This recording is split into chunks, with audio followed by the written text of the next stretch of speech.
So we had a question from Lee. Do you need special licenses to transport animals?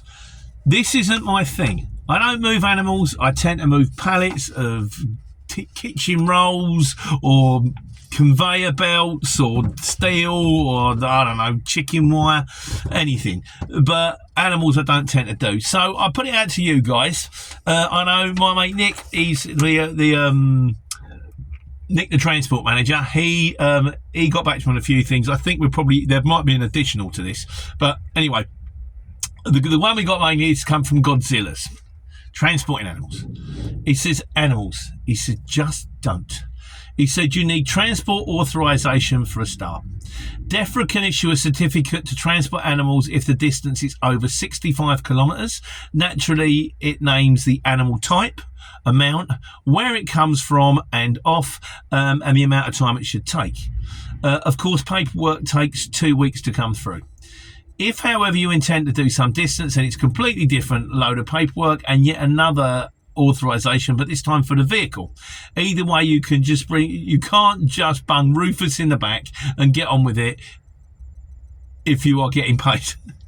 He said, over 8 hours travel, it becomes super duper painful, so don't ask. Prior to that, you need to stop, depending on water, feed, exercise, give them a break under DEFRA regulations, depending on what you're carrying. While all this is happening, you need to have a traceable navigation system. You can't use your phone.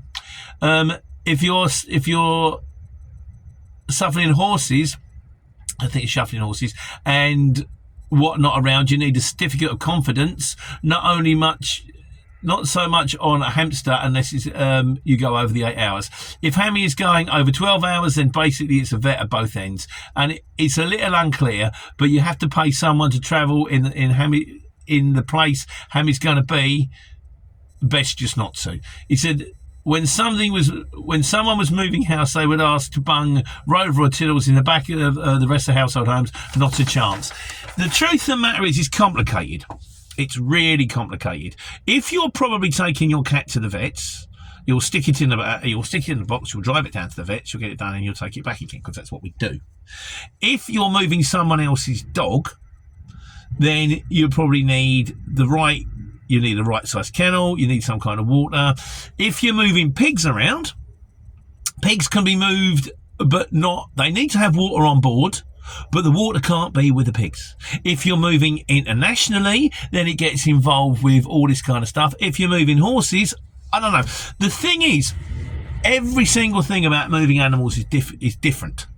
So what I think you need to do is, if it's going to be something that if it's something you're going to do regularly.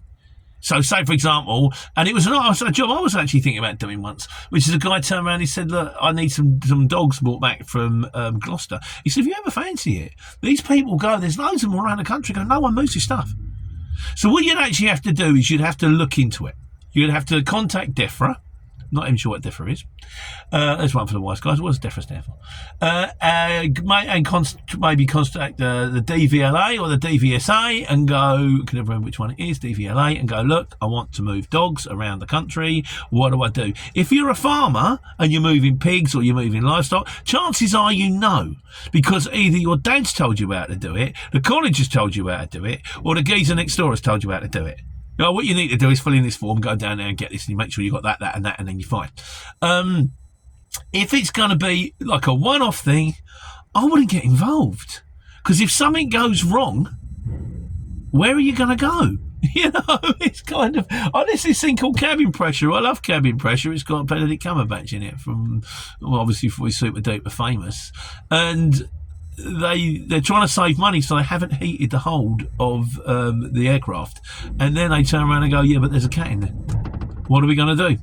Had to land. So anyway, good cabin pressure reading, but that's I digress. The thing is, on the animal thing, if it's something you're going to go into, look into it properly before you do it. If it's livestock and stuff like that, like I say, chances are that's your world. But if you know that world, if you're a farmer and you know a bit more, add it. If it's a one-off, I wouldn't do it. Can't be worth it, because if something goes wrong, it could go horribly wrong, and you'll go, why didn't I just pick up the load next door? Why didn't I just pick up another load? Why didn't I just go and pick up that I don't know, box of Action Man dolls?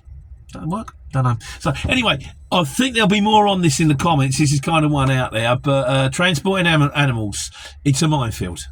It's maybe not the easiest way to take care and take money.